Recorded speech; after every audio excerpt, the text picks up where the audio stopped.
Si John ay isang masipag, matulungin na batang lalaki na laging may walang hangganang pagmamahal sa kanyang mga lolo't lola. Lumaki siya sa isang maliit na nayon kung saan mahirap ang buhay, ngunit ang kanyang mga mata ay palaging maliwanag na may pag-asa. Ang kanyang mga lolo't lola ay matanda at mahina, ang kanilang lakas ay naubos. Ngunit iniipon pa rin nila ang bawat pagkain upang palakihin siya.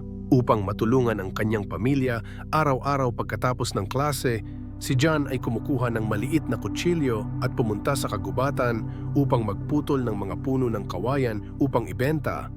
Lumipas ang mga araw sa kahirapan, dumikit sa akin ang kahirapan at hindi bumitaw. Ang lipunan sa paligid niya ay hindi mas mahusay.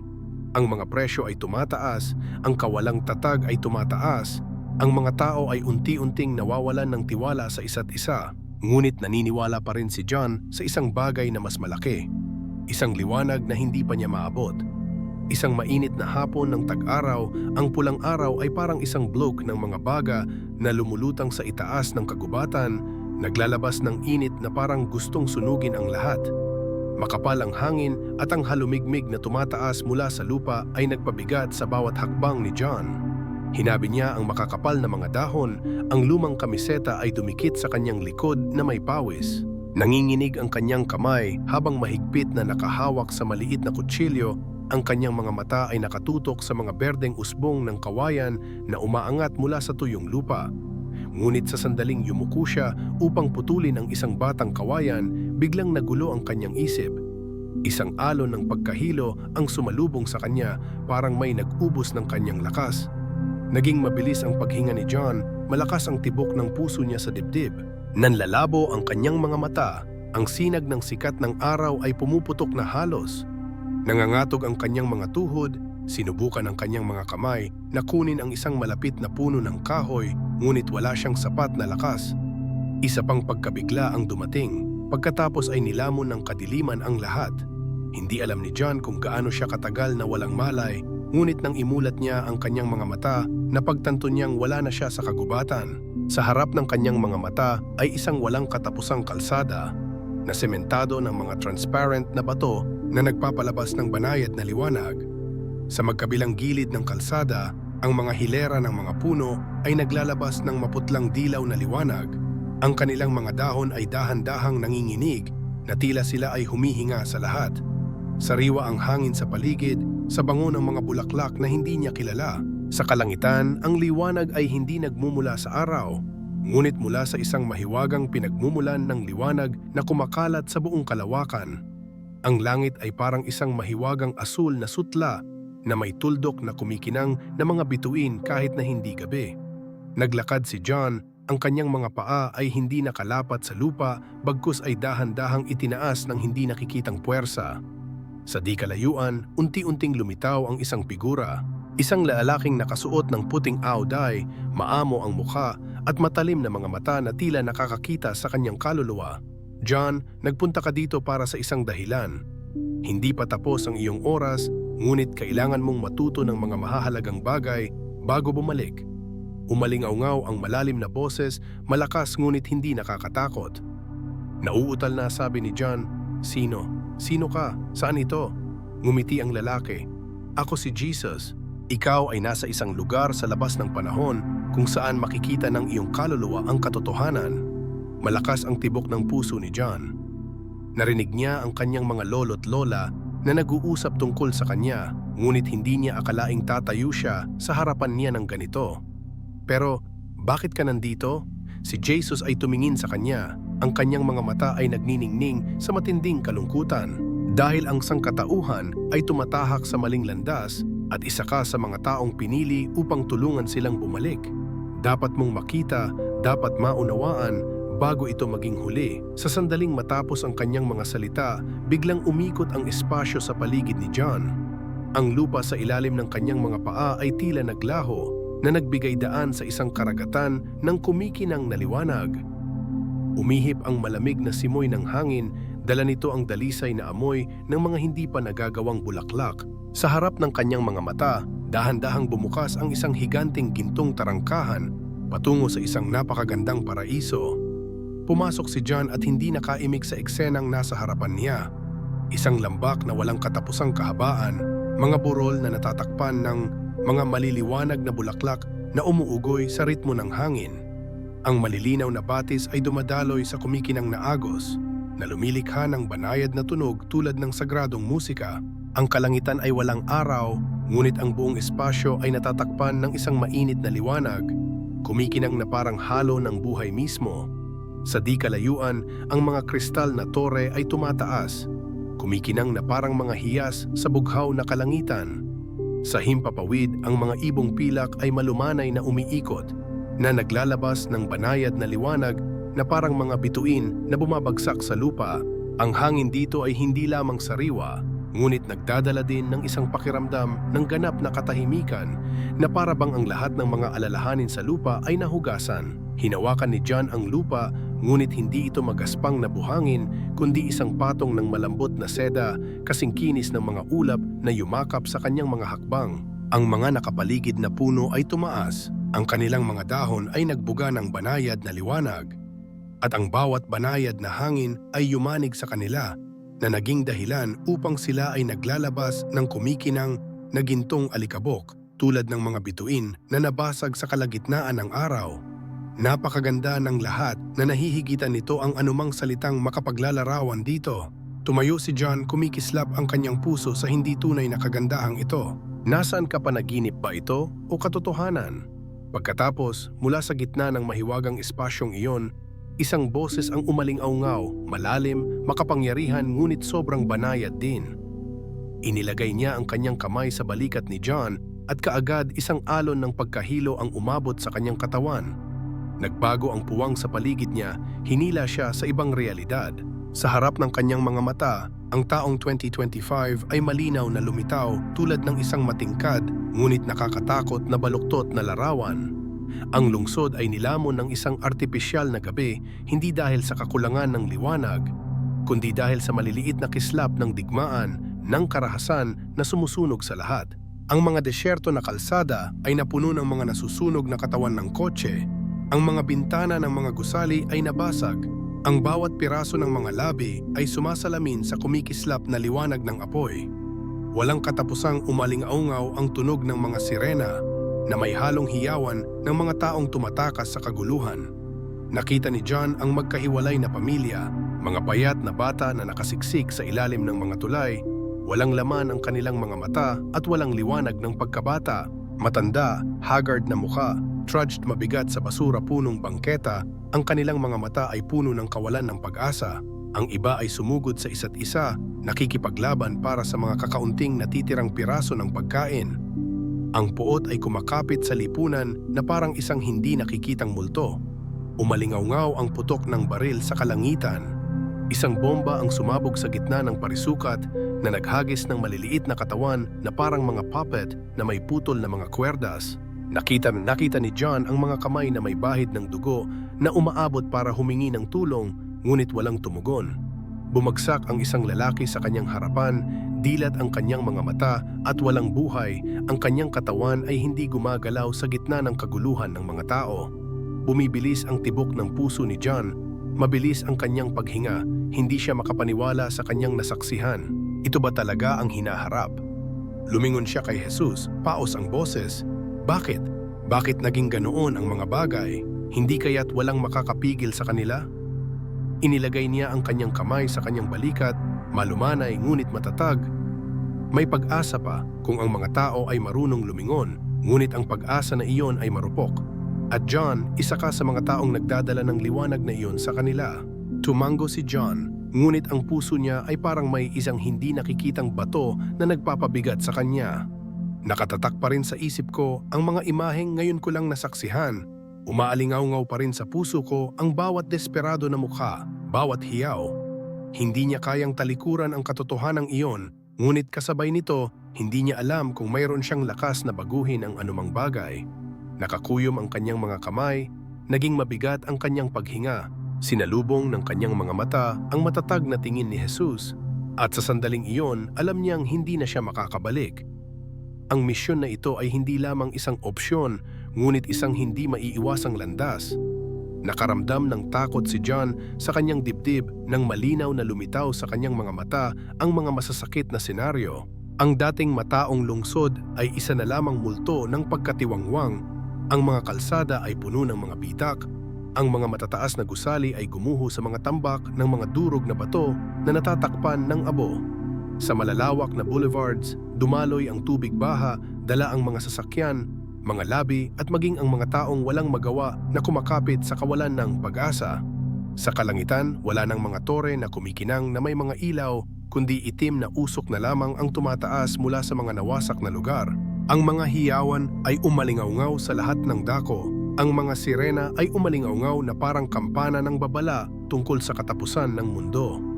Nagtakbuhan ang mga tao sa gulat, ang iba ay nagsisiksikan, ang iba ay nahulog at hindi na muling bumangon. Dumaan ang mga bagyo na may kakilakilabot na kapangyarihan. Pinalipad ang lahat sa kanilang landas, giniba kahit ang mga matibay na gusali. At sa gitna ng magulong tagpo na iyon, ang apoy ay nag-alab na lumalamon sa bawat kalye na nakilala ni Michael. Napagtanto niya na ang mga pamilyar na palatandaan, mga minamahal na estado at lungsod sa Amerika ay ngayon ay malulupit na pilat lamang sa mapa ng mundo. Tumingin si Juan kay Jesus, ang kanyang tinig ay nabulunan, ang kanyang mga mata ay malungkot. Bakit nangyayari ang lahat ng ito? Tumingin si Jesus sa kanya, ang kanyang mga mata ay hindi lamang puno ng pagmamahal, kundi pati na rin ng malalim na kaseryosohan. Bumuntong hininga siya pagkatapos ay malumanay na sumagot. Ang mga hamon na ito ay hindi mga parusa, ang mga ito ay mga paalala, mga senyales mula sa kalikasan para sa mga tao na bumalik sa tunay na mahahalagang halaga. Bagamat nananatili pa rin ang kalungkutan at pagdurusa sa kaibuturan, may pag-asa pa rin. Nagsimulang masaksihan ni John ang isang serye ng mga imahe na puno ng liwanag, kumikinang sa buhay at pag-ibig. Ang mga komunidad na nahati sa mga natural na sakuna ay nagkakaisa na, matatag na nakatayong magkasama. Sama-sama nilang itinayong muli ang mga nasirang bahay, hindi lamang sa lakas kundi pati na rin sa mga pusong puno ng pagmamahal. Ang mga estranghero kahapon ay magkayakap ngayon na parang magkadugo, hindi na anumang distansya, tanging koneksyon ng tao. Nakita ni John ang isang pamilya na nawala ang lahat sa sunog. Ang bahay nila ngayon ay isang tambak na lamang ng abo, ngunit ang himala ay hindi sila nag-iisa. Napapaligiran sila ng mga kapitbahay at kaibigan, mga taong hindi pa nila kilala na nagbibigay ng pagkain, damit at aliw. Nakalahad ang mga braso, malumanay na salita, nakaaaliw na mga mata, lahat ay lumilikha ng larawan ng kabaitan. Kahit na napakalaki ng pagkawala, ngumiti pa rin ang pamilyang iyon, hindi dahil hindi sila nagdusa, kundi dahil alam nila na sa pinakamadilim na oras, ang pag-ibig ay naroroon pa rin at ang tanging pinagmumulan ng liwanag na gagabay sa kanila sa kadiliman. Ang mga larawang iyon ay nagpahigpi sa puso ni John dahil naiintindihan niya na gaano man kalawak ang mundo, gaano man kalaki ang mga hamon, ang pag-ibig, pakikiramay at pagkakaisa ay mga puwersa pa rin na hindi masisira. Tumingin siya sa kanya, saka iniunat ang kanyang kamay at itinuro ang sumisikat na araw sa langit. Tulad ng liwanag ng bukang liwayway, mahaba man ang gabi, sa pagsikat ng araw, lahat ng dilim ay mapapawi. Ang sangkatauhan din, kahit naliligaw, kailangan lang bumalik sa pagmamahal, habag at pananampalataya, lahat ay gagaling. Itinuro ni Jesus ang isang ulap na lumilipad sa kalangitan, na bumubuo ng hugis ng isang kumikinang na puso. Tingnan mo ang magagandang bagay sa paligid, ang mga namumulaklak na bulaklak, ang magiliw ng ngiti at ang pag-aalaga sa pagitan ng mga tao. Ang mga ito ay liwanag, pag-asa at mga palatandaan ng tunay na pag-ibig. Kapag pinili ng mga tao ang pag-ibig sa halip na takot, ang mga himala ay lilitaw. Huwag kalimutan na, kahit na sa mga hamon, ang pag-ibig ay laging naroroon at gumagabay sa atin. Biglang napagtanto ni John ang isang malalim na katotohanan. Ang mga sakuna ay hindi isang parusa, ngunit isang pagsubok upang gisingin ang budhi ng sangkatauhan. Hindi sila pumupunta upang sirain, ngunit upang tulungan ang mga tao na maunawaan ang halaga ng pagmamahalan, pagkakaisa at pananagutan sa isa't isa. Ito ay satay sa pinakamadilim na oras na ang liwanag ay maaring sumikat ng malakas. Ang sangkatauhan ay maaring mahulog sa harap ng mga paghihirap. Ngunit maaari rin itong tumayo mula sa abo kung alam nila kung paano ilagay ang kanilang puso sa lahat ng iba pa. Sinabi ni Jesus, ang hamon ay isang pagkakataon para sa sangkatauhan na patunayan ang lakas at kabaitan nito. Nasa pinakamadilim na panahon na ang mga tao ay may pagkakataon na lumiwanag ng mas maliwanag. Isang pakiramdam ng kaginhawaan ang nadama kay John nang maunawaan niya na ang sangkatauhan ay may pagkakataon pa ring magbago. Ang mga larawan ng pakikiramay ng mga taong magkahawak kamay upang malampasan ang mga hamon ang nagpasiklab sa kanyang pananampalataya. Pero at the same time, isa pang pag-aalala ang pumasok sa isip ko. Huli na ba? Magagawa ba ng mga tao na mapagtanto ito bago tuluyang gumuho ang lahat? Isang pag-aalinlangan ang sumilay sa kanyang mga mata. Bumibigat ang puso niya sa tanong na iyon. Si Jesus ay tumingin sa kanya. Ang kanyang mga mata ay puno ng pangunawa. Juan, huwag mong hayaang palabo ng takot ang iyong liwanag. Ang kinabukasan ay hindi isang bagay na paunang natukoy, ngunit kung ano ang pipiliin ng mga tao ngayon. Kapag nagdala ka ng pagmamahal, pagpapatawad at kabutihan sa mundo, naghahasik ka ng mga binhi ng pag-asa, at ang isang buto lamang ay sapat na upang sumibol sa isang kagubatan. Hindi sila pumupunta upang sirain, ngunit upang tulungan ang mga tao na maunawaan ang halaga ng pagmamahalan, pagkakaisa at pananagutan sa isa't isa. Naramdaman ni John ang pagtibok ng kanyang puso. Ikaw ay isang mahirap na bata, paano mo mababago ang mundo? Ngunit may nakita si Jesus sa kanya na hindi niya napagtanto. Anong kailangan kong gawin, sir? Ngumiti siya, bumalik ka, mabuhay, ikalat ang mensaheng ito. Turuan ang mga tao tungkol sa pag-ibig, tungkol sa kung paano iligtas ang kanilang sarili bago iligtas ang mundo. Hindi pisikal na lakas, ngunit ang kapangyarihan ng puso ang magpapabago sa lahat. Naramdaman ni John ang malakas na daloy ng enerhiya na pumasok sa kanyang katawan. Ang imahe sa harap ng kanyang mga mata ay unti-unting kumupas, binalot siya ng liwanag. Iminulat ni John ang kanyang mga mata at huminga ng malalim. Sinala ng sikat ng araw ang mga dahon na nagpapaliwanag sa kanyang mukha. Ang huni ng mga ibon sa kagubatan ay umaling-aungaw sa kung saan, ngunit ang una niyang napansin ay ang mga nag-aalalang boses sa paligid niya. Gising na ang bata! Gising na! Napakurap-kurap si John, gulat na tumingin sa paligid. Pinalibutan siya ng isang grupo ng mga dumadaan. Ang mga mukha nilang nag-aalala ngayon ay namumula sa mga ekspresyon ng kagalakan. Isang babae ang yumukoy, ang kanyang boses ay malumanay. Anak, okay ka lang ba? Natagpuan ka naming nakahiga dito, akala namin huli na. Naramdaman ni John ang isang alon ng init sa loob niya.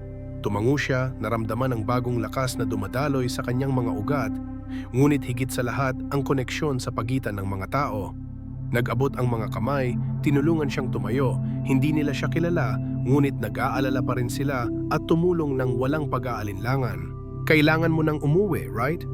Let us give you a hand. Tumango si John. Hindi lamang siya muling nabuhay, nasaksihan din niya ang pag-ibig ng tao sa pinakasimpleng mga aksyon.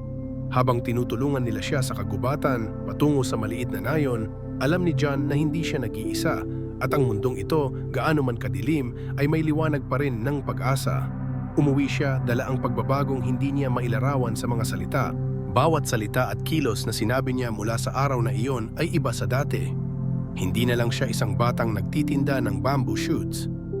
Nagsimula siyang ibahagi ang kanyang nakita na sinasabi sa mga tao ang tungkol sa hinaharap, tungkol sa mga pagbabagong kailangan nilang gawin bago maging huli ang lahat.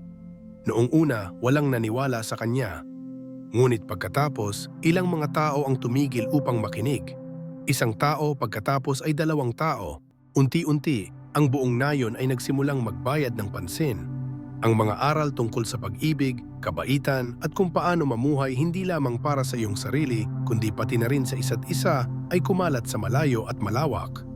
Ang mga taong alam lamang ang pagiging makasarili ay unti-unting natututong buksan ang kanilang mga puso. Ang mga nasirang pamilya ay unti-unting nakakahanap ng koneksyon. Lumaganap ang pagbabago mula sa nayon hanggang sa nayon, pagkatapos ay sa lungsod. At pagkatapos, napagtanto ni John. Iyong pagbabago ay hindi kinakailangan kung magsimula sa malalaking bagay. Ito maaring magsimula sa isang maliit na puso, ngunit ito ay sapat na malakas upang yugyugin ang buong mundo. Si John ay isinilang na muli, hindi lamang sa pisikal, kundi sa espiritual, at sinimulan niya ang kanyang misyon, isang misyon na magbabago sa kapalaran ng sangkatauhan magpakailanman.